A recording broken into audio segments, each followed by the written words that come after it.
السلام علیکم ورحمۃ اللہ وبرکاتہ۔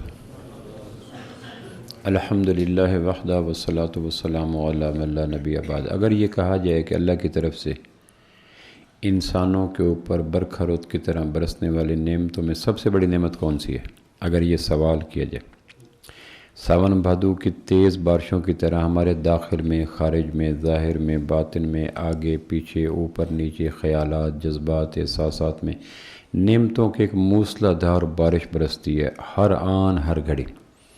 لیکن اگر یہ کہا جائے کہ ان کھر بہا نعمتوں میں سب سے بڑی نعمت کون سی ہے، تو بلا خوف تردید وہ اللہ کا قرآن مجید ہے۔ سیدنا علی سورہ رحمان کو عروس القرآن کہتے تھے کہ یہ قرآن کی دلہن ہے۔ سورہ رحمان کا نام عروس القرآن، یعنی جو بارات میں دلہن کا مقام ہوتا ہے۔ 114 صورتوں کی بارات میں جو دلہن ہے وہ سورہ رحمان ہے۔ سورہ رحمان میں مسلسل ایک مضمون چلتا ہے زیادہ تر، فَبِأَيِّ آلَاءِ رَبِّكُمَا 31 دفعہ یہ آیت ہے یہ کہ اس نعمت کے بعد بھی تم توبہ نہیں کرو گے، اس نعمت کے بعد بھی تم آنکھوں میں حیا نہیں لاؤ گے، اس نعمت کے بعد بھی گالی سے توبہ نہیں کرو گے، اس نعمت کے بعد بھی شراب نہیں۔ یہ فَبِأَيِّ آلَاءِ رَبِّكُمَا تُكَذِّبَانِ کا ان ادر سینس معنی یہ ہوتا ہے کہ اب بھی تم توبہ نہیں کرو گے، اب بھی تم باز نہیں آؤ گے، اب بھی تم یہ۔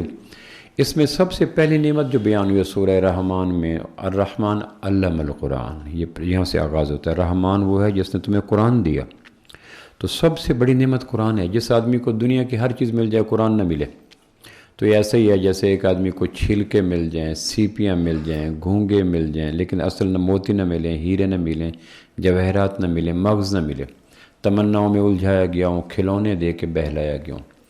تو اللہ کی سب سے بڑی نعمت قرآن مجید ہے، اس میں دوسری رائے کوئی نہیں۔ کوئی آدمی سر پہ قرآن رکھ کے لیلۃ القدر کی ساتوں میں حجر اسود کے سامنے کھڑے ہو کر اللہ کے ذاتی نام کی قسم اٹھا کے کہے کہ قرآن بہت بڑی نعمت ہے، تو وہ سچا ہے، اپنی قسم میں جھوٹا نہیں ہے۔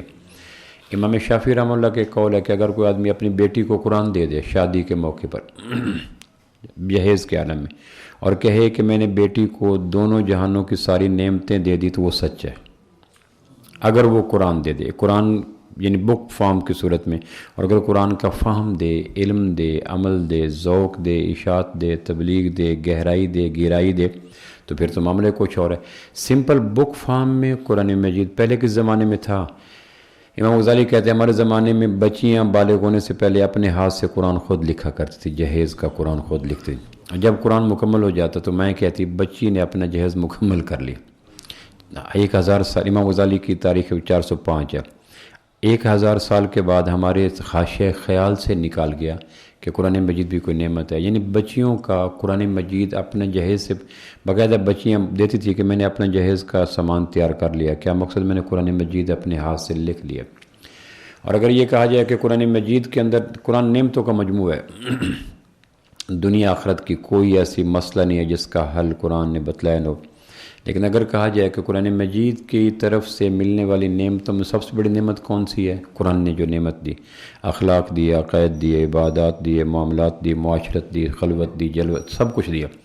لیکن اگر یہ کہا جائے کہ جس طرح اللہ کی نعمتوں میں بڑی نعمت قرآن مجید ہے، اور کہا جائے کہ قرآن مجید کی طرف سے ملنے والی نعمتوں میں سب سے بڑی نعمت کون سی ہے، تو بلا خوف تردید کہا جا سکتا ہے کہ قرآن کی طرف سے ملنے والی سب سے بڑی نعمت یہ ہے کہ قرآن ایک راز کی بات سے پردہ اٹھاتا ہے۔ اتر کر ہرا سے سوئے قوم آیا اور ایک نسخہ کیمیا ساتھ لایا، وہ بجلی کا کڑکا تھا یا صوت ہادی، عرب کی زمین جس نے ساری ہلا دی۔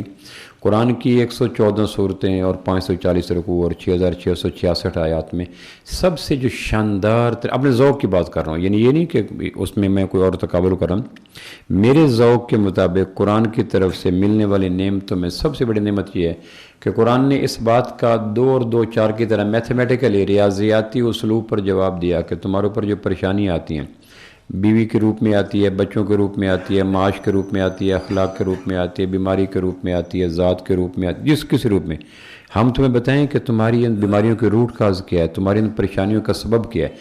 تو قرآن نے ایسا غیر مبہم قسم کا جواب دیا کہ کائنات کے کسی انسان کو کوئی پریشانی ہے، قرآن کہتا ہے تمہارے نبض پہ میرے ہاتھ ہیں، جیسے ڈاکٹر کہتا ہے نبض پہ ہاتھ رکھ کے تمہارا یہ مسئلہ ہے، قرآن انسانی اجتماعی نبض پہ ہاتھ رکھ کے کہتا ہے فَكُلًّا أَخَذْنَا بِذَنبِهِ، ہر انسان پہ آنے والی پریشانی کا سبب اس کے گناہ ہوتے ہیں۔ یہ قرآن کی تشخیص ہے۔ انسانوں کے اوپر فرد ہو، خاندان ہو، اقوام ہو، ضلع ہوں، صوبے ہوں، قرآن نے انسانی اجتماعی نبض پہ ہاتھ رکھ کے کہا کہ کم قسمنا من قریۃ کانت ظالمہ، ہم نے جتنی بستیوں کو پیسا اس کا سبب ان کا گنہگار ہونا تھا۔ وما اصابکم من مصیبہ فبما کسبت ایدیکم، جتنی قوموں پہ مصیبت آئی ان کے سبب ان کے گناہ تھے۔ وَلَقَدْ أَخَذْنَا مِن، قرآن مجید کہتے ہیں فَكُلًّا أَخَذْنَا بِذَنبِهِ، چھوڑو اس بات کو، قوم عاد پہ آئی، قوم سمود پہ آئی، قوم عاد پہ آئی، قوم تبا پہ آئی، قوم فرعون پہ آئی، پتھر ہے، شہاب ثاقب ہے، شکل مسخ ہوئی، ہوائیں طوفان بن گئی، لہریں سیلاب بن گئی، جو بھی ہوا اس کا سبب ایک ہی تھا، فَكُلًّا أَخَذْنَا بِذَنبِهِ، ہم نے ہر ایک کے اوپر آنے والی پریشانی کا سبب اس کے گناہ تھے۔ اب گناہ کا توڑ کیا ہے؟ گناہ ایک سیلاب ہے، اس کا بند کیا ہے؟ گناہ ایک رات ہے، اس کا سورج کیا ہے؟ گناہ ایک زہر ہے، اس کا تریاق کیا ہے؟ تو اس وقت جتنی بھی پریشانیاں ہمارے اوپر ہیں وہ جزوی ہیں، کلی ہیں، ذاتی ہیں، کائناتی ہیں، داخلی ہیں، خارجی ہیں، معاشی ہیں، معاشرتی ہیں، اس کو جتنی کیٹیگرائز میں کر لو، ہر پریشانی کا کعبہ کے رب کی قسم ایک ہی سبب ہے، وہ ہے انسان کے وجود سے نکلنے والے گناہ۔ آدمی کا اپنی باڈی کو مس یوز کرنا، آنکھ کا غلط استعمال، کان کا، زبان کا غلط استعمال، ناک کان وغیرہ کا، آدمی اپنے اعضاء کا جب مس یوز کرتا ہے تو اس وقت اس کے اوپر آسمان سے چھتے برس پڑتے ہیں، جس طرح بھیڑ کے چھتے آ جاتے ہیں۔ پھر وہ کبھی بیوی کے روپ میں، بچوں کے روپ میں، دوست کے روپ میں، معاش کے روپ میں، اخلاق کے روپ میں، معاملہ، روپ اس کے کئی ہوتے ہیں، لیکن سبب ایک ہی ہوتا ہے، وہ ہے قرآن مجید کے بقول، قرآن جو نبض پہ ہاتھ رکھے وہ ہے کہ فَكُلًّا أَخَذْنَا بِذَنبِهِ، تمہارے اوپر پریشانی جو آتی ہیں وہ تمہارے گناہوں کی وجہ سے آتی ہیں۔ اب اس پریشانی کے سیلاب کے آگے بند باندھنے کا طریقہ کیا وہ میں عرض کر دیتا ہوں۔ قرآن صرف مرض کی نشاندہی نہیں کرتا، قرآن مسائل کی نشاندہی نہیں کرتا، حل بھی بتاتا ہے، اور حل بھی ایسا اپلیکیبل اپروچیبل کہ ہر آدمی کہہ سکتا ہے کہ یہ حل تو میری دسترس میں، میں غربت میں بھی لے سکتا ہوں، دولت میں بھی لے سکتا ہوں، دیہاتی بھی لے سکتا ہوں، شہری بھی لے سکتا ہوں۔ اب اس گناہ کے ہڑ کے آگے، گناہ کے سیلاب کے آگے، گناہ کے زہر کے آگے بند باندھنے کا طریقہ کیا ہے؟ تو اس کا ایک طریقہ یہ ہے کہ اللہ کی نعمتوں کو یاد کرنے کی مشق کیجیے۔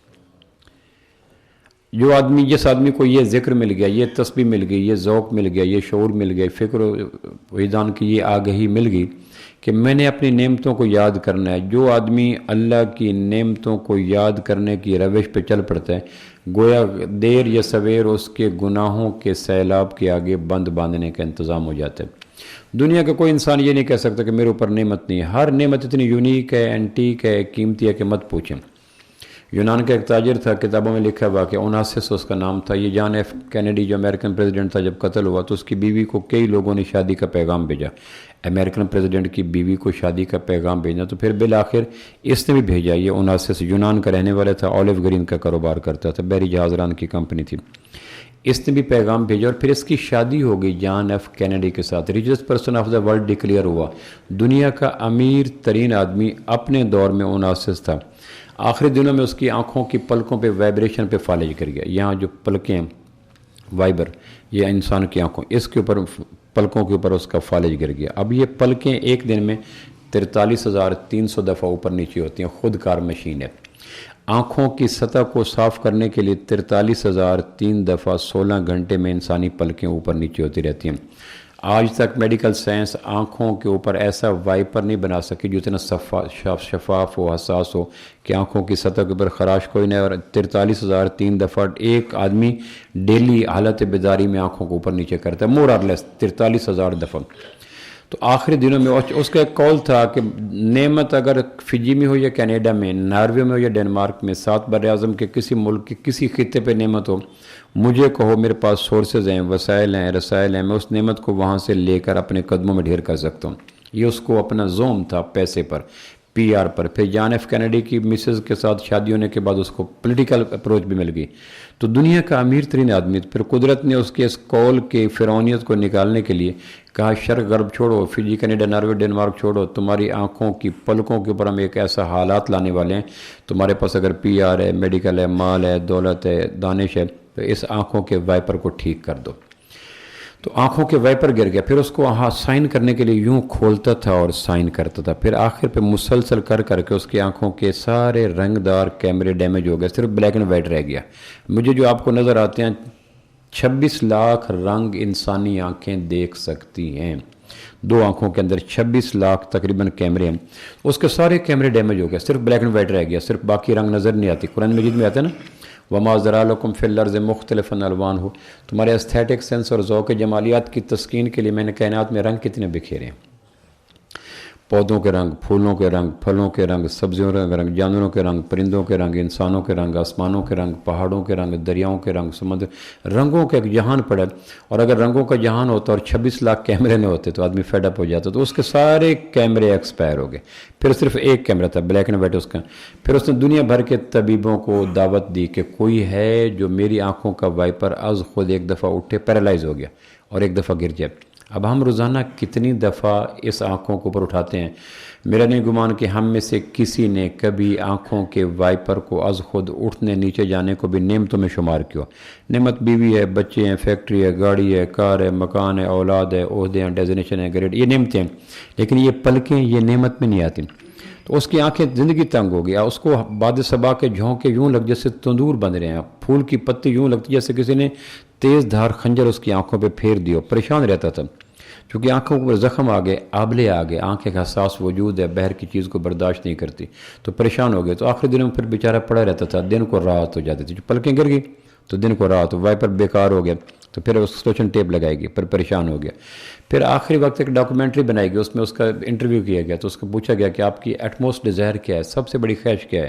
تو اس نے کہا سب سے بڑی خواہش یہ ہے کہ کوئی آدمی یہ کر گزرے کہ میری آنکھوں کی پلکیں ایک دفعہ از خود اٹھا دے۔ تو کہنے گے اس کا رسپانس کیا کرو گے؟ کہ میں اپنی پوری دولت اس کے قدموں میں ڈھیر کر دوں۔ اب میں اور آپ کا بھی وقت ملے، وقت ان دنوں راتیں اچھی ہیں، تنہائی ہے، خوشگوار لمحے ہیں، کیلکولیٹر لے کر نکالنے کہ زندگی کے کتنے سال ہم نے گزار لیے، پھر سالوں کو مہینوں میں کنورٹ کریں، پھر مہینوں کو دنوں میں کنورٹ کریں، پھر دنوں کو 43,000 پر ڈے میں آنکھیں اوپر نیچے کرتا ہوں، تو میں کتنی دفعہ اوناسس کی دولت کا مالک بن چکا ہوں، میں کتنی دفعہ۔ لیکن علم یہ ہے کہ ہم اس کو، میں نے ایک دفعہ سنایا تھا آپ کو، ہارون رشید پانی مانگا تو محمد بن سماک رحمۃ اللہ علیہ بیٹھے تھے، انہوں نے کہا اگر یہ پانی، ہارون رشید 3 بر اعظم کو بادشاہ، انہوں نے کہا اگر یہ پانی کا گلاس اس وقت نہ ملے اور دنیا میں ایک ہی گلاس ہو تو کتنوں میں خریدو گے؟ تو اس نے کہا میں آدھی بادشاہ 1.5 بر اعظم دوں گا، ایک گلاس دے لوں گا۔ پھر پانی پی لیا، اس نے کہا اگر پانی نہ نکلے تو کہنے لگے باقی بر اعظم بھی میں اس کے نام کر دوں گا۔ تو اس نے کہا آپ کی کل بادشاہت ایک گلاس پانی کے نام پہ چلے گی۔ تو دنیا میں ہم کتنا پانی پیتے ہیں؟ ہم ان نعمتوں کو گنتے ہیں جو نعمتیں ویسٹ نے متعارف کروائی ہیں، گھر نعمت ہے، کار نعمت ہے، حالانکہ خرب نعمتیں ہمارے پاس دیوانوں کی طرح برستی ہیں، لیکن ہم ان کو نعمتیں سمجھتے نہیں۔ اور اڑتے پنچھیوں کے تعاقب میں زندگی گزارنے کی وجہ سے گھروں کے اندر پڑے ہوئے پنچھیوں کی قدر و منزلت ختم ہو گئی۔ حضرت عمر کہا کرتے تھے 3 قسم کے آدمی کبھی بھی شادی کی لذت نہیں لے سکتے، زانی نہیں لے سکتا چونکہ وہ دوسروں کے تعاقب میں ہوتا ہے، نامرد نہیں لے سکتا چونکہ وہ دوسروں کے اس کے ہاں وہ صلاحیت نہیں ہوتی۔ تو جس طرح جو آدمی نہ ملنے والی نعمتوں کو یاد کرنے کے بنجر راستوں پہ چل پڑے، اس کو ملی ہوئی نعمتوں کا حظ اور ذائقہ اور لطف ملنا ختم ہو جاتا ہے کہ تمہیں مل نہیں سکتا۔ تو ہر آدمی کتنی دفعہ پانی پیتا ہے، کتنی دفعہ پلکیوں پر کرتا ہے، اللہ حاضر قیاس پہ قیاس کرتے جاؤ۔ تو اللہ کی نعمتوں کو یاد کرنے کے لیے کوئی عالم ہونا، کوئی پروفیسر ہونا، کوئی ڈاکٹر ہونا ضروری نہیں ہے۔ قدرت نے برکھا رت کی طرح ہر آدمی کے وجود میں صبح سے شام، شام سے صبح نعمتوں کے جہان آباد کر رکھا ہے۔ نعمتوں کے اندر ایک نعمت ہے اولاد کا مل جانا۔ جس طرح نعمت ہے نا، آنکھ نعمت ہے، کان نعمت ہے، حضرت عمر کہا کرتے تھے نیند بڑی نعمت ہے، جس کو نیند نہ ہے اس کو دیکھو۔ ایک دن کی نیند نہ ہے تو بڑے سے بڑے وحشی قسم کے انسان بھی وحشت بھول جاتے ہیں۔ 2 دن کی نیند چھڑوا دو، کوئی زانی زنا نہیں کرے گا، کوئی چور چوری نہیں کرے گا، کوئی شرابی نہیں پیے گا، کوئی قاتل قتل نہیں کرے گا۔ تو نیند کتنی بڑی نعمت ہے، ہم اس کو سوچ نہیں سکتے۔ روزانہ 6 گھنٹے 8 گھنٹے ہم ساؤنڈ سلیپ لیتے ہیں، گہری خواب اور نیند اترتی ہے، اور جس طرح ماں پیار کے ساتھ تھپکی دے کر بچے کے وجود میں شفقتیں اونڈیل دیتی ہے، نیند بھی ماں کی طرح وجود کے اندر شفقتیں، محبتیں، رس، رحم اور شبنمی رت بکھیر دیتی ہے، اور آدمی پھر کاروبار حیات کے قابل ہو جاتا ہے۔ تو نیند ہم کتنے لیتے ہیں، پانی ہم کتنا لیتے ہیں۔ تو ان نعمتوں کو یاد کرنے کی توفیق جس کو مل جائے، گویا اس کو گناہوں کے آگے بند باندھنے کا قرآن ایک فارمولہ مل گیا۔ میڈیا نے ایک ذوق ابھارا ہے، نت نئی چیزوں کو نعمت قرار دیا جو ویسٹ کی مشینریوں سے بن کے آتی ہیں، ان کو نعمت قرار دیا، اور پھر وہ نعمتیں نہ ملنے کی وجہ سے ہر وقت اپنا ماتم اور سینہ کوبی اور شام غریبی کا اہتمام کرتے رہتے ہیں، کچھ نہیں ملا، کچھ نہیں ملا، حالانکہ جتنا ملا ہے ہم اس کا اندازہ نہیں کر سکتے۔ اللہ کی بے پایا نعمتوں میں ایک نعمت اولاد بھی ہے۔ اور ہر نعمت کے بارے میں اللہ کا ایک ضابطہ ہے، یہ میں پھر عرض کر دوں، ہر نعمت کے بارے میں اللہ کا ایک ضابطہ ہے۔ وہ سورہ تکاثر 103 نمبر سورت، اس کی لاسٹ ون جو آیت ہے اس میں اللہ نے ضابط بیان کیا کہ جس کو میں نے جو نعمت دی ہے اس کے بارے میں میری ایک ضابطہ، ایک میرا طریقہ سن لے، ثم لتسألن یومئذ عن النعیم، میں قیامت والے دن ضرور اس نعمت کے بارے میں تم سے سوال کروں گا۔ لام تاکید ہے۔ عربی گرامر کے اندر جب آدمی کسی چیز کو کہنا چاہے کہ میں کروڑ دفعہ کہہ رہا ہوں، اردو میں ہم کہنا چاہیں میں کروڑ دفعہ کہہ رہا ہوں، تو اس کروڑ دفعہ کو کمپنسیشن کرنے کے لیے آدمی کہہ دے لام لگا دے، لام تاکید۔ تو ایک حرف لام دنیا کے کروڑ لفظ کے قائم مقام ہوتا ہے، اور وہ اللہ اس آیت میں لفظ لام لائے، ثم لتسألن یومئذ عن النعیم، ہم قیامت والے دن ہر شخص سے ضرور، اس کا ترجمہ مترجمین نے کیا ضرور بضرور، لیکن پھر بھی اردو جیسی اپہج زبان سے ممکن نہیں ہے کہ لام لفظ کے اندر چھپی ہوئی گہرائی اور شدت کا ترجمہ کر سکے۔ تو معنی یہ ہے کہ ہم تم سے ضرور پوچھیں گے نعمت کے بارے میں۔ کیا پوچھیں گے؟ سوال ایک ہی ہوگا قیامت والے دن ہر، اس لیے کہتے ہیں جس کو نعمتیں زیادہ ملی ہیں وہ قابل رشک بھی ہے اور قابل حسرت بھی ہے، جس کو نعمتوں کی کثرت ملی ہے۔ عبد الرحمن ابن عوف رضی اللہ کھرب پتی تاجر تھے، صحابہ میں جو ٹاپ 10 کے امیر تاجر ہیں ان میں ٹاپ 1 پہ تاجر جو تھے حضرت عبد الرحمن، تاجر الرحمن ان کا لقب تھا، رحمان کا تاجر، امیر کبیر آدمی تھے۔ وفات کے بعد جب میراث کو تقسیم کیا گیا تو کلاڑیوں سے سونا کاٹا گیا، کلاڑیوں سے، اتنے کھرب پتی تاجر تھے، ایکسپورٹ امپورٹ کے تاجر تھے، پھر سود پہ کاروبار نہیں، پھر ادھار پہ کاروبار نہیں، پھر اپنا ذاتی کاروبار۔ جب ایک دن اللہ کے محبوب نے پوچھا بھائی کسی کو کوئی خواب آیا ہو تو خواب بتلاؤ، تو حضرت عبد الرحمن ابن عوف نے کہا مجھے خواب ہے۔ کہ کیا خواب ہے؟ کہ حشر لگا ہوا ہے اور لوگ جا رہے ہیں، پروانے مل رہے ہیں، چلو جنت چلو جنت چلو جنت، میں کھڑا ہوں۔ تو فرشتے کہتے ہیں تمہیں مال بے شمار دیا تھا، پہلے تو مال کی آمد اور خرچ کا حساب دو، اس کے بعد تمہیں پروانہ دیں گے، چونکہ 2 سوال ہر شخص سے کیا جائے گا، کیسے کمایا، سورس آف انکم، کیسے خرچ کیا، یہ ضرورت پہ، فضولیات پہ، تعیشات پہ، آسائشات پہ، لگژری لائف پہ، فیشن پہ، ڈیزائن پہ، یہ مجبوری پہ خرچ کیا تھا۔ تو کہنے لگے ان 2 سوال کی وجہ سے میں پھنس گیا، لمبے سوال ہوتے رہے، بالآخر سر کی عبد الرحمن ابن عوف 10 مبشرہ میں سے ہیں، 10 وہ صحابی جن کو ذوالفر فرمایا بخاری کے روایت، یہ جنتی ان صحابہ میں سے ون آف دم عبد الرحمن ابن عوف ہیں۔ کہنے لگے میرے سر کی چوٹی سے پسینہ نکلا اور پاؤں کے انگوٹھے تک پسینہ آ گیا، میں نے کہا میں مر گیا، چونکہ جو نعمتوں میں زیادہ ڈوبے ہوتے ہیں وہ قابل رشک بھی ہوتے ہیں، اور اخروی جہان کو دیکھا جائے تو قابل حسرت بھی ہوتے ہیں، چونکہ سورۃ تکاثر کی لاسٹ آیت کہتی ہے ثم لتسألن، تم سے پوچھا جائے گا۔ 2 سوال ضرور ہوں گے، کیسے کمایا، کیسے خرچ کیا۔ لہٰذا ان لوگوں کو رشک کی نگاہ سے دیکھنے کی بجائے حسرت کی نگاہ سے دیکھا جائے کہ یہ لمبے پینڈے کے لیے آپ ایک بچے کو 50 روپے دیتے ہیں، ایک بچے کو 50,000 دیتے ہیں، شام کو دونوں سے حساب مانگتے ہیں، تو جس کو 50 دیا اس نے کہا جی میں نے یہ لیا اور چھلانگ لگا کے چلا جائے گا کھیلنے کودنے، اور جس کو 50,000 دیا اس کو بیلنس کرتے کرتے وقت لگ جائے گا۔ تو یہ سیم صورتحال آخرت والے دن ہوگی، جو نعمتوں میں غرق ہیں اور ڈوبے پڑے ہیں اور بھرے پڑے ہیں، ان کو رشک نہیں، ان کو حسرت سے دیکھا کرو کہ یہ بیچارے مر گئے کیا۔ تو عبد الرحمن ابن عوف کہنے لگے میرا پھنس گیا، انگ پھنس گیا، اور قریب تھا مجھے اپنے متعلق وہم ہونے لگا کہ کیا بنے گا۔ تو پھر مجھے فرشتے نے دھکا دے کے کہا چلو چلا جا۔ تو پھر وہ جب جنت میں آیا تو ایسے کوہنیوں کے بل کرولنگ کرتے ہوئے آئے، اور اللہ کے محبوب کو خواب میں کہنے لگے میرے ہاتھ پکڑ لیں میں مر گیا۔ تو حضور وہ کہنے لگے خواب میں کہ اللہ کے نبی آپ نے مجھے ہاتھ پکڑ کے کھینچا، اندر آ جا، مال کی کثرت نے تمہیں حساب کے چکر میں مروا کے رکھ دیا۔ تو مالدار لوگ قابل رشک نہیں ہوتے، قابل رحم ہوتے ہیں، قابل فخر نہیں ہوتے، قابل حسرت ہوتے ہیں، لیکن یہ کن کے نزدیک جن کی بصیرت بھی ہوتی ہے، بصارت بھی ہوتی ہے، ماتھے کی آنکھ بھی، دل کی آنکھ بھی ہوتی ہے، وہ ان کو 2 اینگل سے دیکھتے ہیں کہ بیچارے مر گئے، کیسے حساب دیں گے، لمبے چوڑے حساب۔ تو اولاد کے بارے میں، اولاد بڑی نعمتوں میں ایک نعمت ہے، جس کو اولاد نہیں ملی اس کی زندگی پوچھ کے دیکھیں کیسی بے کیف، بے لذت، بے مزہ اور بغیر خوشبو کی زندگی ہوتی ہے جن کی اولاد نہیں ہوتی۔ ہمارے علاقے میں ایک ایم پی تھا، فوت ہو گیا، تو کبھی کبھی مجھے گاؤں میں جانا تو میں اس کو جا کے ملتا تھا، میں نے اس کے چہرے پہ کبھی مسرت، کبھی شادمانی کے جگنوں نہیں دیکھے، ہمیشہ ایک افسردگی، ایک تھکن، ایک اداسی، ایک پامالی، ایک خزانت دیکھی۔ ایک دن میں نے کہا میاں صاحب آپ کے پاس رقبوں کی لائن لگی ہے، پلازوں کی لائن لگی ہوئی ہے، اس نے چڑے گھر بنایا ہوا تھا جس میں شیر رکھے ہوئے تھے، پراڈو 4 کھڑی تھی۔ تو مجھے کہنے لگا پروفیسر صاحب میں کیا کروں، میں اولاد ہے کوئی نہیں، مرنے کے بعد میری جائیداد کا یوں حال ہوگا جیسے 10 بھوکے شیر ایک ہرن کا حال کر دیتے ہیں۔ تو جس کو اولاد نہیں ملی، ہمارے گرد و پیش میں ایسے علم نصیب لوگ رہتے ہیں جن کی اولاد نہیں، گھر کے پتھر، دیواریں، ٹائلیں، فانوس، اس میں کوئی زندگی نہیں ہوتی، جاذبیت نہیں ہوتی، جو بچہ، بیوی، بیٹے، بیٹیوں کے ساتھ اللہ نے یعنی آپ دیکھیں نبوت کتنا بڑا اعزاز ہے، انسانوں کو اللہ کی طرف سے ملنے والی نعمتوں میں سب سے بڑی نعمت نبوت ہے، اس سے بڑی نعمت کوئی نہیں انسانوں کو جو نبی بنا دیا گیا۔ زکریا علیہ السلام کو اللہ نے نبی بنا دیا، پھر وہ کہنے کہ حبلی من لدنک ولیہ، نبوت کے ملنے کے بعد بھی سائیکلوجیکل ان کے ذہن میں خلا ہے، وہ کہتے ہیں اللہ کو بیٹا دے دے، بیٹا بیٹی کوئی نہیں، بیٹا دے دے۔ پھر اللہ نے بیٹا دیا تو بیٹے میں اللہ نے ایک لفظ استعمال کیا، یا زکریا انا نبشرک بغلام، اللہ کہہ رہا ہے زکریا ہم تمہیں مبارکباد دیتے ہیں، بشارت دیتے ہیں، یعنی اولاد کے ملنے پر اللہ نے زکریا کو مبارکباد پہلے دی، انا نبشرک، ہم مبارکباد دیتے ہیں کس چیز کی؟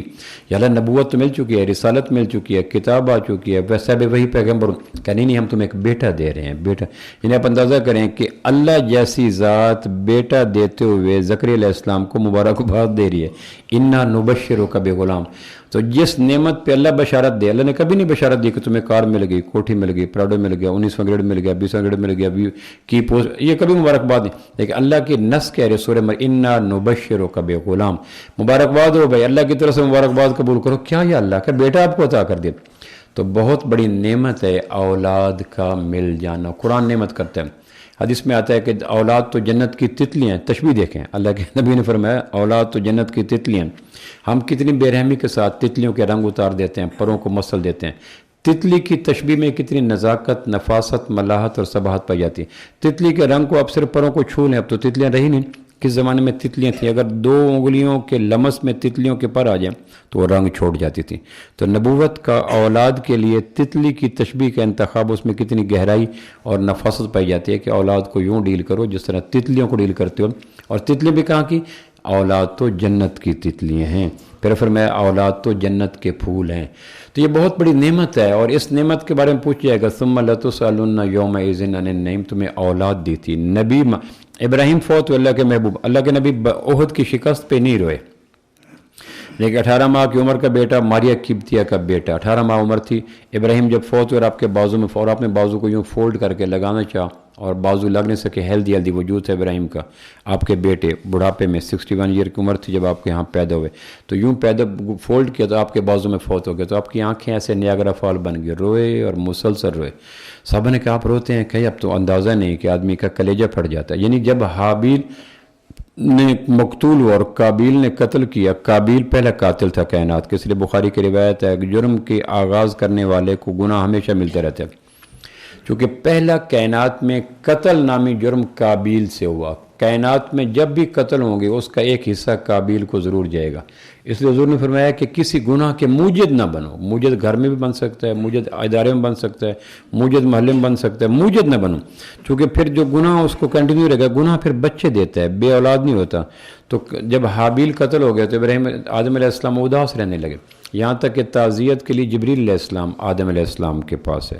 تو آدم علیہ السلام نے پوچھا کہ جبریل، ایک عجیب کیفیت وجود میں آ گئی، پہلا قتل پہلے واقع نہیں ہوا تھا، وجود ٹوٹ گیا۔ تو انہوں نے کہا کیا اب نبی کا حوصلہ چٹانوں جیسا ہوتا ہے، پہاڑوں جیسا ہوتا ہے۔ تو حابیل قتل ہو گیا، قابیل نے قتل کیا، اور آدم کے اندر کے وجود سارے کا سارا بکھر کے رہ گیا۔ تو جبریل تعزیت کے لیے، اور انہوں نے آ کے کہا کہ جی کیا وجہ ہے؟ آدم علیہ السلام نے کہا ٹوٹا ٹوٹا رہتا ہوں، نہ ذائقے ہیں، نہ رنگ ہے، نہ خوشبو ہیں۔ کیا ایسا تو نہیں کہ اللہ نے کائنات کی مخلوقات سے تاثیر سلب کر لی، پھولوں میں خوشبو نہ ہو، اور پرندوں میں نغمگی نہ ہو، اور پھلوں میں ذائقہ نہ ہو، اور قوس قزح میں رنگ نہ ہو؟ تو جبریل نے کہا ایسا کوئی حکم آیا تو نہیں ہے، ہر چیز تاثیر کے ساتھ بھری پڑی ہے۔ تو کہا مجھے کسی چیز میں کوئی لذت نظر نہیں آتی۔ تو کہا تیرا بیٹے کا مر جانا کائنات کے سارے رنگوں کے اوپر بے رنگ کر کے چلا گیا۔ اچھا وہ جو حابیل کی موت تھی، پتہ نہیں چل رہا تھا، ڈائیگنوز نہیں ہو رہا تھا کہ کائنات کے اندر بے لذتی اور بے ذائقہ پن کی وجہ کیا۔ تو ایک بیٹا فوت ہوا، قتل ہوا، تو پوری کائنات اندھیر ہو گئی۔ بڑھاپے میں اگر جوان بچہ فوت ہو جائے تو پھر کائنات کی ساری نعمتیں ہونے کے باوجود آدمی بے ذائقہ بے حس ہو جاتا ہے، زندگی گزارنے کا کیا فائدہ؟ اب تو اولاد ہی قتل ہوگی۔ تو اتنی بڑی نعمت ہے کہ اللہ مبارکباد دے رہا ہے، اتنی بڑی نعمت ہے کہ حضور نے فرمایا اکرموا اولادکم، اولاد کا احترام کیا کرو۔ یہ نہیں کہا اولاد سے محبت کیا کرو، اولاد سے احترام کیا کرو، اور پھر فرمایا اولاد سے محبت کیا کرو۔ ام سلمہ رضی اللہ عنہ آپ کی بیوی ہیں، ان کے پہلے بچے تھے، ان میں ایک زینب بھی تھی۔ ام سلمہ جب آپ کی بیوی بنی تو پہلے ابو سلمہ کی بیوی تھی، ابو سلمہ آپ کے رضائی بھائی تھے۔ ان سے جو اولاد تھی اس میں زینب بھی تھی، تو آپ علیہ السلام زینب کے ساتھ محبت کرتے، چھوٹی سی بچی زوینب کہا، زوینب کہتے پیار سے نیک نیم، وہ چھڑ جاتی کہ مجھے زوینب کیوں کہتے ہیں، تو آپ بچوں سے پیار کا ایکسائل دیتے تھے، میں زوینب کہتا ہوں، پھر آپ علیہ السلام پانی لے کر اس پہ چھینٹے مار کے اس کو ناراض کرتے تھے۔ بتلایا یہ کہ بچوں سے پیار کرو، یہ تتلی ہیں، یہ پھول ہیں اور اللہ کا احسان ہے۔ ہمارے ہاں کم نصیبی سے دوسروں سے بچوں کو پیار کرنے کا مزاج پایا جاتا ہے، اپنے بچوں کو دیکھتے ہی ماتھے پہ آنکھیں آ جاتی ہیں، پتہ نہیں اس کی وجہ کیا ہے۔ میں کار کے ڈرائیو کر رہا تھا تو ایک دوست کا فون ہے، بیٹھا تھا فرنٹ سیٹ پہ، تو اس کا لہجہ اکھڑا ہوا، ترشا ہوا، الجھا ہوا، بے ہنگم سا، تو بات کر رہا تھا ایسے اکھڑی بے ذائقہ سے۔ میں نے کہا بیٹے سے فون کر رہے ہو؟ کہنے لگا آپ کو کیسے پتہ چلا؟ میں نے کہا آپ کی لہجے کی نزاکت سے۔ کہنے لگا بیٹے کا فون آیا تھا۔ تو ہمارے بیٹوں کا قصور یہ ہے کہ میرے بیٹے ہیں، اور یہ واقعی بہت بڑا قصور ہے، اگر سوچا جائے کہ میرے بیٹے ہیں، یہ بہت بڑا قصور ہے۔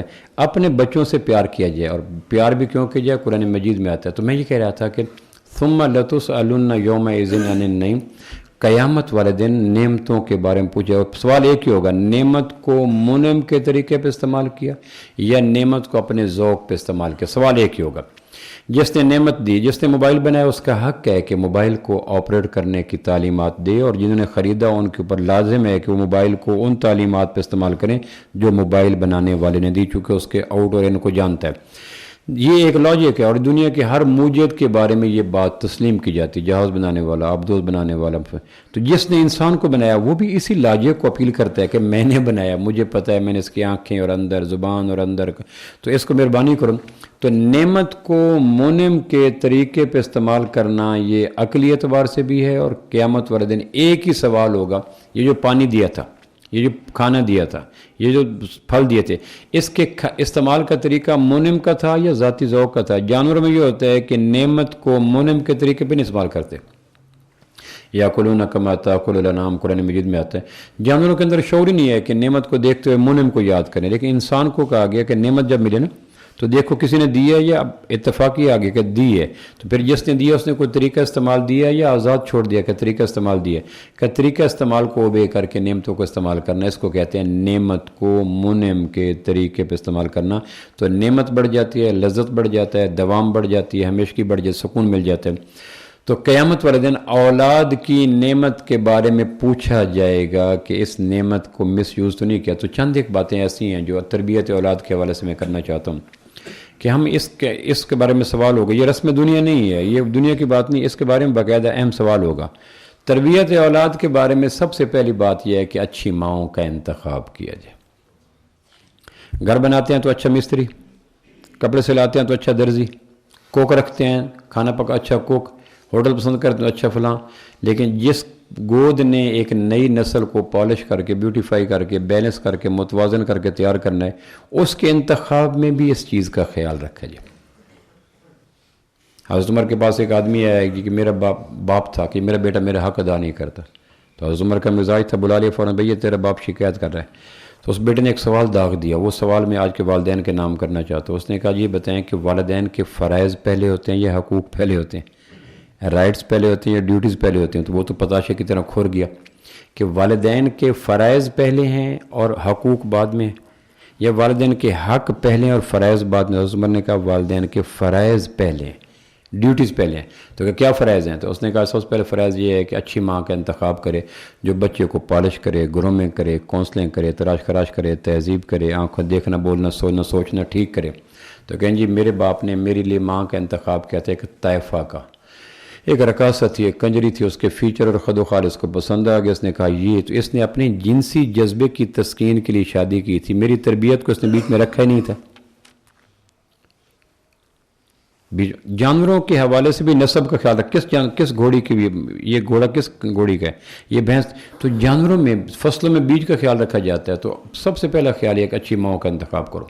بخاری شریف میں آتا ہے کہ ماں کے انتخاب کے 4 معیار ہوتے ہیں، جو کر چکے ہیں وہ دوسری کے چکر میں نہ پڑ جائیں کہ پھر جا کے یعنی پروفیسر صاحب نے کہا تھا، چونکہ ایسی باتوں پہ عمل کرنے کے لیے بوڑھے جوانوں سے پہلے تیار بیٹھے ہوتے ہیں، تو پھر وہ شام کو مجھے فون آنا شروع ہو جائے کہ پروفیسر صاحب جن کو جو مل گئی ہے وہ اسی پہ گزارا کر کے اس کی تربیت کریں، خدا کے واسطے میں پھر کہہ رہا ہوں اس کیسٹ کو ریکارڈ کیا جائے اور اس کو لایا جائے عمل میں، چونکہ مجھے پتہ ہے شام کو فون آئیں گے جی کہ آپ نے کہا تھا اور وہ نئی کی تلاش میں چل پڑے۔ ایسی باتوں پہ مومن عمل کرنے کو فوراً تیار کھڑا ہوتا ہے، جو مل گئی ہے اللہ کا شکر کریں۔ اب اس کو پالش کریں. سورہ نور اترا، فرمایا بیویوں کو سورہ نور سکھلاؤ. حدیث میں آتا ہے سورہ نور اتری، علموا النساءکم سورۃ النور، سورہ نور سکھلاؤ. اب یہ نہیں کہ ہو میں تو اس وقت احتیاط نہیں کر سکا تھا تو میری تو بنیاد ہی غلط ہوگی، تو آج نئی بنیادوں کی تلاش میں چل پڑے. تو پھر وہ میرے کہیں یہ آپ کے ایک بیان نے میرے گھروں کو اجاڑ کے رکھ دیا. تو پھر یہ نہ ہو جائے، جو مل گئی اس کو پالش کرنے کی کوشش کریں. تو اچھا، پہلی بات یہ کہ اچھی ماؤں کا انتخاب. پھر میں ماؤں کے انتخاب، بخاری کی روایت ہے، ماؤں کے انتخاب میں 4 بنیادیں رکھتے ہیں. یہودی مال رکھتے ہیں کہ جس عورت کو لا رہے ہیں میرے ان لاز کتنے مالدار ہیں. عیسائی جمال رکھتے ہیں کہ جو عورت لا رہے ہیں اس کے فیچر، خد و خال، نقوش، آنکھیں، ناک، کان، سکن کلر کیسے. ہندو خاندان رکھتے ہیں، برہمن میں، شودر میں. یہ 3 بنیادیں مغضوب، مردود، مقہور قوموں کی ہیں. جمال وقت کے ساتھ کمزور پڑ جاتا ہے، مال والا ہمیشہ فقیرانہ مزاج میں رہتا ہے، اور جو جمال خاندان کو بنیاد میں رکھتا ہے اللہ اس کو ذلیل کرتا ہے کہ عزتیں خاندانوں میں نہیں ہوتی، العزت للہ، عزتیں تو اللہ دیا کرتا ہے. لہٰذا کوئی خاندان معزز نہیں ہوتا، اور وقت کے ساتھ ڈی شیپ ہوتا ہے، آنکھوں میں چمک، بچوں کے بعد، وقت گزرنے کے بعد چہرے کے اوپر جھریاں آ جاتی ہیں، اچھے بڑے وجود تاج محل مونج داڑو بن جایا کرتے ہیں. لہٰذا جس نے بنیاد رکھی جمال اس کی بنیاد کمزور ہے. جس نے بنیاد رکھی مال، وہ ہمیشہ کشکول مزاج انسان رہے گا، فاقہ مست رہے گا.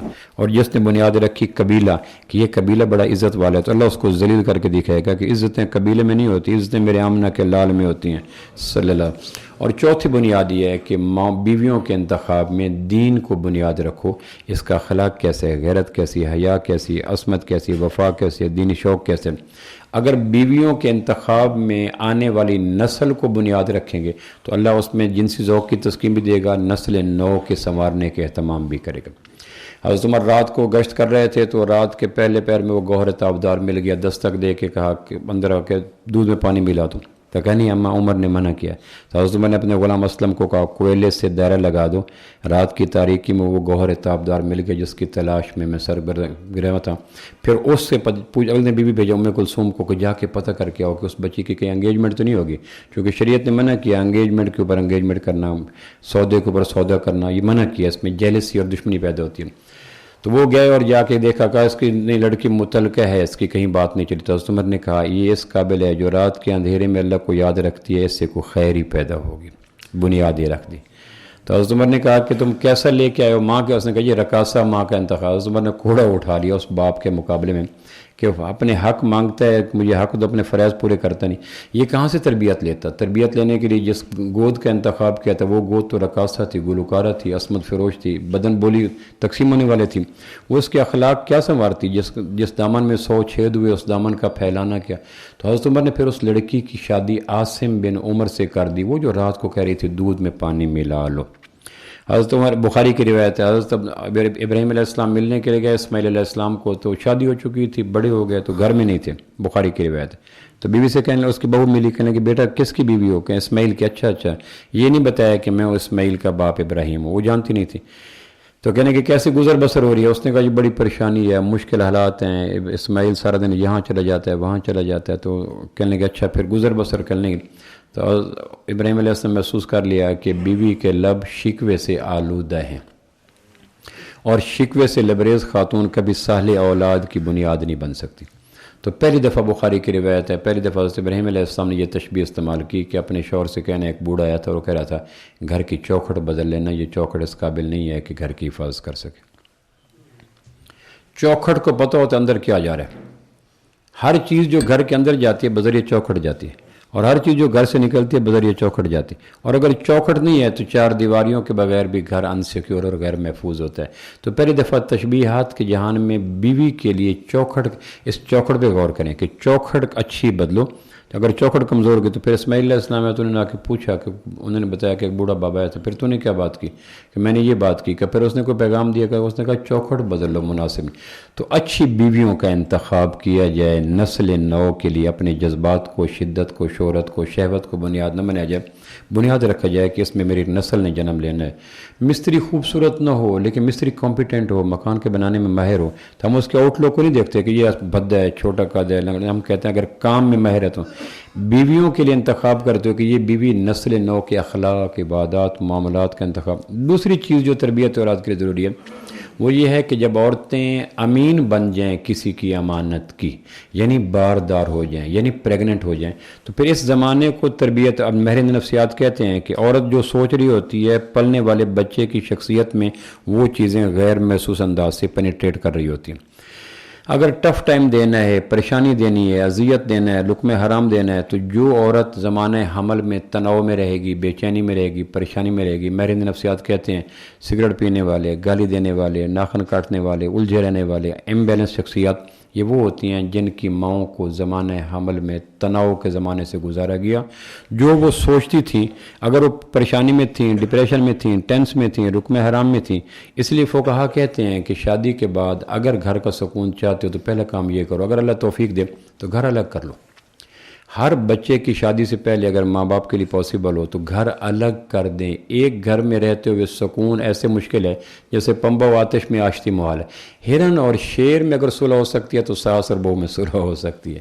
اور اگر ہرن اور شیر میں ہمارے چنیوٹ کی زبان کا محاورہ ہے، مائیں تنگ ہوتی تو کہتے ہیں بیٹے کو انشاءاللہ سس تلیا میں یا بس تلیا میں۔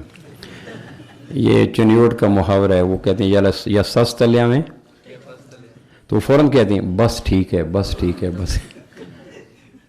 میرا سی اپنی بیٹی کی رخصتی کر رہا تھا کہ بیٹا سانپ میں ایک سین ہوتی ہے، ساس اور سسر میں 4 سینیں ہوتی ہیں۔ ساس 2 سینے، سسر 2 سینے اور سانپ، اس نے کہا بیٹا ایک سین سے نکل کر 4 سینوں کے حوالے ہو رہی۔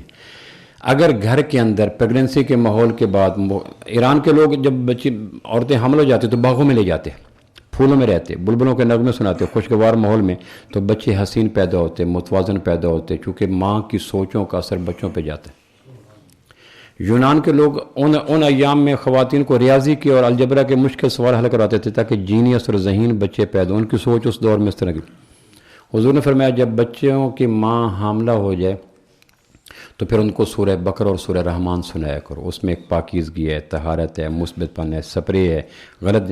تو دوسرا حق یہ ہے تربیت اور اس کو اگر متوازن کرنا ہے، خوبصورت بنانا ہے تو اس کو ساس سسر کے جھگڑے، لقمہ حرام کی باتیں، تناؤ کی باتیں ان ایام میں نہ دو، چونکہ اس کی سوچوں کا اور غذا کا اور رویوں کا عمل براہ راست، انڈائریکٹ نہیں ڈائریکٹ، اس پیدا ہونے والے بچے کے اوپر پڑ رہا ہے۔ مجھے اگر کھاتے کھاتے کو ٹینشن آ گئی تو میری بھوک مٹ جائے گی، لعاب دہن آنا بند ہو جائے گا۔ تو اگر خاتون ٹینشن میں ہے تو اس کے بچے کبھی متوازن پیدا نہیں ہو سکتے۔ تیسرا حق یہ ہے تربیت اور اس میں کوشش کریں کہ اگر ایسا ہو، یہ ہمارے برصغیر پاک و ہند میں سب کانٹیننٹ میں یہ ناممکن ہے کہ کمبائن فیملی کے اندر سچا سچا سکون مل سکے، یہ ناممکنات میں ہے۔ ممکن ہے کہ کوئی آدمی تم میں سے تربوز لے لے، ممکن ہے کہ بھیڑ کے چھتے سے کوئی بیری کا شہد لے لے، لیکن یہ ممکن نہیں ہے کمبائن فیملی میں سچا سکون مل سکے، یہ ممکن نہیں ہے۔ گھر الگ کر لیں اگر توفیق دے، ہمت ہو تو، پھر آپ سکون سے رہیں گے، پھر آئیں جائیں، سورس آف انکم اکٹھے رکھیں، ذریعہ معاش اکٹھے رکھیں، آنا جانا رکھیں، لیکن پھر بالآخر جو یہ مجبور کرتے ہیں نا کہ اکٹھے رہو، ان سے کہو کہ آپ اور چچا اکٹھے کیوں نہیں رہے؟ جو یہ کہہ رہا ہوتا ہے کہ اکٹھے رہو، اس کو پوچھے آپ اور چچا کتنے عرصے اکٹھے رہے تھے؟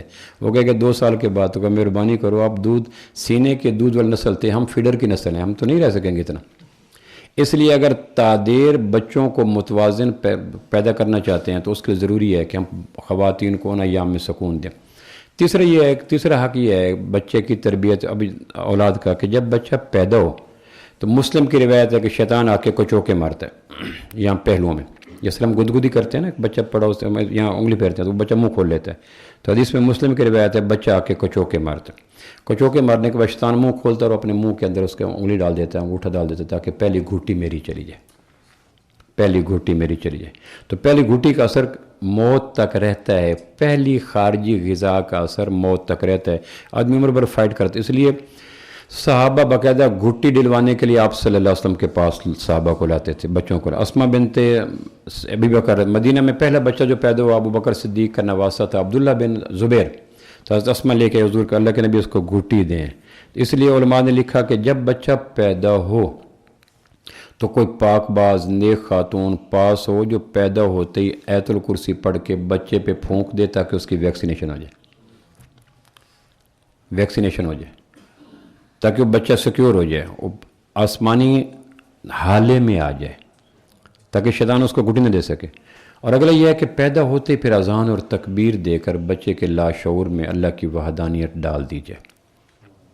اذان صحابہ ایسا ثابت ہے کہ صحابہ نے شادی پر حضور کو نہیں بلایا.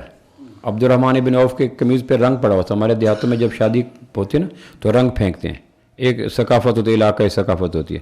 تو عبد الرحمن بن عوف کھرب پتی صحابی ہیں, ان کے کپڑے پہ رنگ دیکھا تھا. فرمایا عبد الرحمن شادی تو نہیں کر لی, کہ جی کر لی, کہ یار بلایا ہی نہیں ہے. لیکن شادی پہ بلانا ضروری نہیں سمجھا.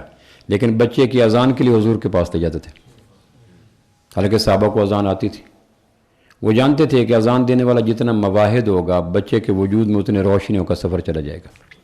اقبال کہتے ہیں نا, پرواز ہے دونوں کی اسی ایک فضا میں, کرگس کا جہاں اور ہے شاہی کا جہاں اور.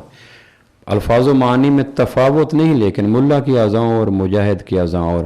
امام غزالی کہتے ہیں کہ ہمارے ہاں جب امید کا زمانہ آتا تو 6 مہینے پہلے ہم ایسے مواحد لوگوں کی تلاش میں پھرتے تھے جن سے بچوں کی اذان دلوائیں گے, چونکہ اس اذان کی تاثیر دیر تک رہتی ہے. پھر گھٹی دو, اور گھٹی بھی وہ دو, صحابہ باقاعدہ اللہ کے محبوب سے گھٹی دلواتے. بخاری مسلم کی روایت ہے, متفق علیہ روایت ہے کہ حسنین کریمین کو آپ صلی اللہ علیہ وسلم نے باقاعدہ اذان دی اور گھٹی دلوائی. ایک روایت میں نے پڑھا کہ حسن کو گھٹی اللہ کے محبوب نے دی, اور حسین کو گھٹی سیدنا علی کرم اللہ وجہ دی. حسین 5 ہجری کو پیدا ہوئے, حسن 4 ہجری کو پیدا ہوئے. سیدنا حسن بڑے تھے, لیکن لڑائی میں پہل حسین کرتے تھے. جب دونوں بچوں کے گھر میں بچپن میں لڑائی ہوتی تو لڑائی کی پہل حسین کرتے تھے, اور حسن دفاع کرتا تھا, حسین حملہ کرتا تھا.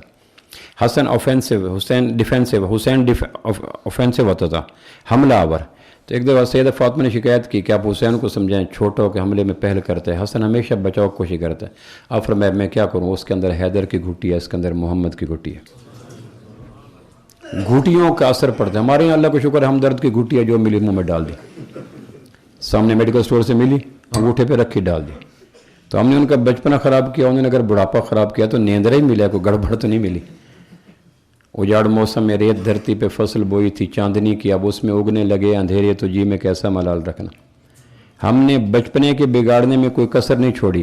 انہوں نے بڑھاپے میں اگر 2-4 آنکھیں دکھائی دی ہیں تو مشرقی ماحول کا پھر بھی احسان سمجھے کہ ہمارے بچے اتنے بگڑے ہونے کے اتنا حق نہیں ملا, پھر بھی اپنا حق دے رہے ہیں. تو گھٹی دیں.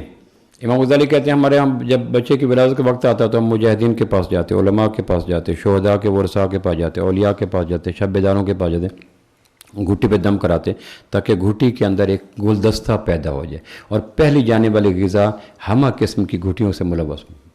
پھر نام رکھا جائے. نام میں ایک بات جو قدر مشکل ہے کہ نام میں ننیحال سے پوچھا جائے. حسنین کریمین کے نام علی نے نہیں رکھے, حضور نے رکھے تھے صلی اللہ علیہ وسلم. ہمارے یہاں نان کے کون ہوتے ہیں نام رکھنے والے؟ سیدنا حسن کا نام اللہ کے محبوب نے رکھا. پھر آپ نام بدلتے تھے, چونکہ ناموں کا شخصیت کی تعمیر و تخریب میں اثر پڑتا ہے, باقاعدہ اثر پڑتا ہے. ایک آدمی کا نام تھا غافل, آپ نے کہا عاقل رکھو. ایک کا نام تھا اسود, آپ نے کہا ابیض رکھو. ایک کا نام تھا آسی, آپ نے کہا موتی رکھو. ایک کا نام تھا برہ, آپ نے کہا شہنشاہ رکھو. برہ آپ نے کہا زینب رکھو. ایک نام تھا آسی, آپ نے کہا جمیلہ رکھو. آپ نے اونٹنی کا دودھ نکلوانا تھا, اونٹنی کا دودھ. ایک آدمی کا میرا دودھ نکال دو, میرے ہاتھ زخمی کا نام کیا ہے؟ مرہ کا. نہیں, تیری وجہ سے میرا دودھ ہی کڑوا جائے گا. مرہ کا میرا تھا کڑوا. آپ نے اونٹنی کا دودھ نہیں نکلوایا, دودھ نہیں نکلوایا برے نام مانے والے نام سے کہ اس سے دودھ کڑوا جائے گا. پھر دوسرے کو بلایا کہ تمہارا نام کیا؟ اس نے کہا حرب. کہنے کہ تو جنگجو ہے, میرے دودھ کو بھی خراب کرے گا. تیسرا آدمی, اس نے کہا کیا نام ہے؟ کہ یعیش, پاکیزہ زندگی گزارنے والا. کہ تو دودھ نکال. آپ اندازہ کریں, آپ نام بدلتے تھے, نام رکھتے تھے. اچھے نام رکھے جائیں, نبیوں کے نام, کیونکہ نام نے زندگی کے اندر لاکھوں دفعہ پکار کے روپ میں انسانی وجود میں بازگشت پیدا کرنی ہے. اس لیے نام جو رکھے جائیں نام پورے پکارے بھی جائیں, نام نیک نیم نہ پکارے جائیں. نیک نیم کی بعد شخصیت کے اندر وہ اعتماد پیدا نہیں ہوتا جو پورے نام کے بعد ہوتا ہے. آپ کسی کو نیک نیم سے پکار لیں, وہ بات نہیں بنے گی, اس کا بچگانہ پن کبھی زائل نہیں ہوگا. تو اچھے نام رکھے جائیں. اور اس کے بعد پھر ہے کہ بچے کی تربیت کا آغاز کیا جائے. مصنف ابن ابی شیبہ کی روایت ہے کہ جب بچہ پیدا ہو تو اذان دو, کسی مواحد سے دلاؤ, متبع سنت سے دلواؤ, چونکہ اس کا حال اور کال ایک جیسا ہوگا. میں نے اپنے بچے کی گھوٹی ایک ایس ایچ او سے دلوائی تھی, وہ آج بھی حکمانہ عرض کرتا ہے. جب بھی بولے گا نا عرض کرے گا, لیکن عرض کے پس منظر میں حکمانہ بازگشت جاری ہوگی. میں نے کہا تیرا قصور نہیں, ایس ایچ او کا قصور ہے. گھوٹی میں نے ایک ایس ایچ او سے دلوا بیٹھا, میرے ذہن میں تھا کہ وہ نیک تھا, بیچارہ فوت ہو گیا. تو میں نے گھوٹی دلوائی تو اس کے لہجے میں آج بھی حکمانہ عرض ہوتا ہے. کہ چونکہ اس نے گھٹی وہ دے دی۔ مصنف نے پہلے بچے کو اذان دلاؤ مواحد اور متبع سنت سے، دوسرے یہ کام کرو کہ جب بولنے لگے تو اللہ کے 99 نام اس کی زبان پہ رکھو، کلمہ طیبہ زبان پہ رکھو۔ تیسرا یہ ہے کہ جب بولنے لگے یاد کرنے لگے تو اللہ کے 99 نام یاد کرو، بخاری کی روایت ہے، مسلم کی روایت ہے، 99 نام اللہ کے یاد کیا کرو، کروایا کرو، کائنات کی ہر خیر کا چابی اس میں ہے۔ اور چوتھا یہ ہے کہ سورہ فرقان کی دوسری آیت جب سمجھنے لگے، پیدا ہو تو اذان، بولے تو کلمہ، یاد کرو تو اللہ کے 99 نام، اور سمجھنے لگے سورہ فرقان۔ اب آپ یہ چند ایک باتیں میں نے عرض کی، اب موضوع لمبا تھا۔ ان باتوں کے آئینے میں آپ دیکھیں کہ کتنے والدین ہیں جنہوں نے اپنے حقوق پورے کیے اور فرائض کے لیے پریشان بیٹھے، اور اگر حقوق پورے نہیں کیے تو پھر خیرات مانگو۔ مزدور سارا دن نچڑا ہوتا ہے لیکن شام کو اس کے مانگنے میں کتنا اعتماد ہوتا ہے، چونکہ اس نے سارا دن اپنا حق پورا کیا تو شام کو اپنا فرض پورا کیا تو حق مانگتا ہے۔ فقیر کتنا ہٹا کٹا ہوتا ہے لیکن کتنا اجڑا ہوتا ہے مانگتے ہوئے، اس لیے کہ فقیر نے فرائض پورے کیے بغیر حق مانگے۔ تو جو والدین حقوق پورے نہیں کرتے ان کو فرائض پورے نہیں کرتے، ان کو حق مانگنے میں خیرات کا انداز دینا چاہیے کہ جو مل جائے بھلا، جو نہ ملے بھلا۔ اور جو فرائض پورے کر چکے ہیں ان کو اولاد پھر موقع ہی نہیں دیتی۔ آخری گزارش یہ ہے کہ میں نے بتایا تھا کہ جمعے کے دن جمعے میں خطیب کے بیٹھنے سے پہلے آنے والے کو کعبہ کے رب کی قسم 1 قدم پر 1 سال کے روزوں کا ثواب ملتا ہے۔